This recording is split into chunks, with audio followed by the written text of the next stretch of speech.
Assalamualaikum warahmatullahi wabarakatuh. Innal hamdalillah nahmaduhu wa nusalli ala rasul karim amma ba'du. Jamaah Masjid Ar-Rayyan yang dimuliakan Allah Subhanahu wa taala, mari sama-sama kita lanjutkan kajian kita kitab Hayatus Sahabah, kisah para sahabat radhiyallahu anhum. Tanda-tanda kehidupan sahabat dari kalangan para sahabat radhiyallahu anhum. Tanda-tanda kehidupan syuhada dari kalangan para sahabat radhiyallahu anhum.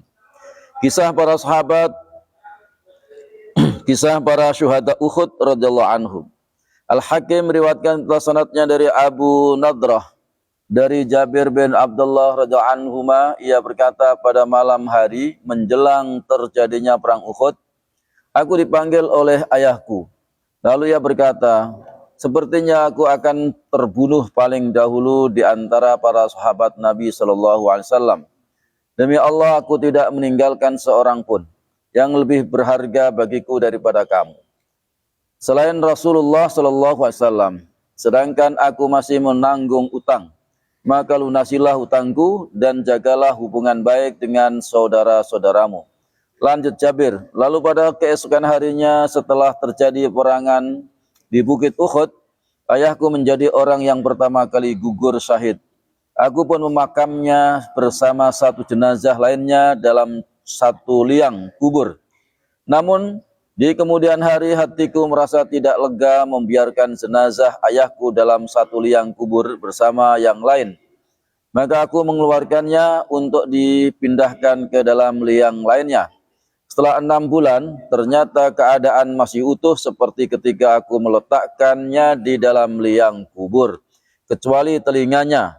Jadi walaupun sudah 6 bulan dikuburkan, itu masih utuh, ya, masih utuh. Artinya apa? Orang yang mati syahid itu, bumi, tanah diharamkan untuk makan jasadnya orang yang mati syahid, ya. Diriwayatkan pula bertasanadnya oleh Ibnu Sa'ad radhiyallahu anhu dari Abu Nadrah dari Jabir bin Abdullah dengan lafal yang sebagian besarnya sama secara ringkas. Dalam riwayatnya disebutkan, kemudian setelah 6 bulan berlalu, hatiku merasa tidak rela jika tidak memakamkannya sendirian dalam sebuah liang. Maka aku mengeluarkannya dari kubur. Ternyata tanah tidak memakan jasadnya sedikit pun, kecuali sebagian kecil dari daun telinganya. Di dalam riwayat yang lain dengan sanad yang sama disebutkannya.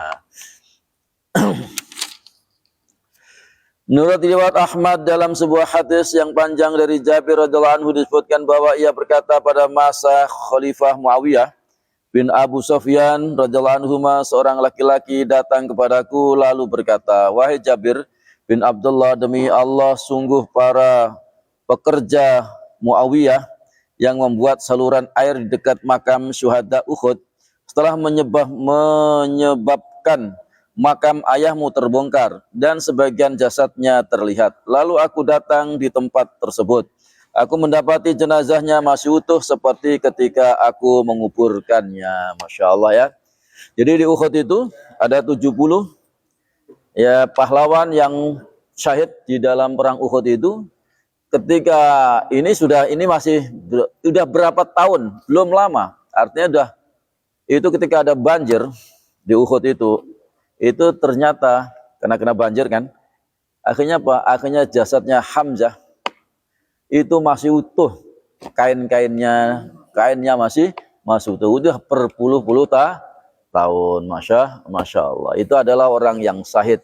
Mudah-mudahan kita ya disahidkan oleh Allah Subhanahu wa taala. Orang yang syahid itu artinya, syahid itu artinya menyaksikan. Menyaksikan apa? Orang yang mati menyaksikan surganya Allah Subhanahu wa taala. Wallahu a'lam bishawab. Kita tutup dengan doa kifarat majelis. Subhanallah hamdi asyhadu an la ilaha illa anta astaghfiruka wa atubu ilaik. Assalamualaikum warahmatullahi wabarakatuh.